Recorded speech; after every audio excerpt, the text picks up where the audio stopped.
এটা ভূমিকম্পের সময়ের কিছু মুহূর্ত। আমরা ভয়তে সব দৌড়িয়ে বাইরে বের হয়ে গেছিলাম। এর মধ্যে একজন ভিডিও করছিল, দেখছিলাম ভয়তে আমরা কিন্তু সব বাইরে বের হয়ে গেছিলাম গতকাল। এত পরিমাণ নড়তেছিল, দেখেন এটা ফেটেও গেছে এই ভূমিকম্পে। সব দর্শক, এই মুহূর্তে আমি আছি ঢাকা গুলিস্তানের আপনার মেট্রো রেলের একটা 10 তলা হোটেলে।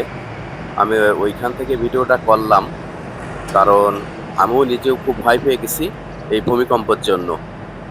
সৃষ্টি হয় এই ভূমিকম্পের সময়। আমি বিল্ডিংয়েই ছিলাম, বিল্ডিং গুলো দেখলাম কিভাবে থরথর করে নড়তেছিল। আর দেখেন এই বড় বড় বিল্ডিং, আর অনেক বিল্ডিং গুলো কিন্তু সরকারি বা পৌরসভার অনুমোদন নিয়মকে অপেক্ষা না করে তারা কিন্তু ওই বড় বড় বিল্ডিং তৈরি করেছে, যার জন্য অনেক জায়গা ভূমিকম্পের জন্য রিস্ক আছে। এই রিস্কের জন্য অনেকেই কিন্তু গতকাল ঢাকা শহরে মারা গেছে। সর্বশেষ যারা ঢাকা মেডিকেল সহ বিভিন্ন মেডিকেলে অসুস্থ অবস্থায় আছে এই ভূমিকম্পে, তাদের জন্য সবাই দোয়া করবেন, আর অবশ্যই ভিডিওটি বেশি বেশি একটু শেয়ার করে দেবেন।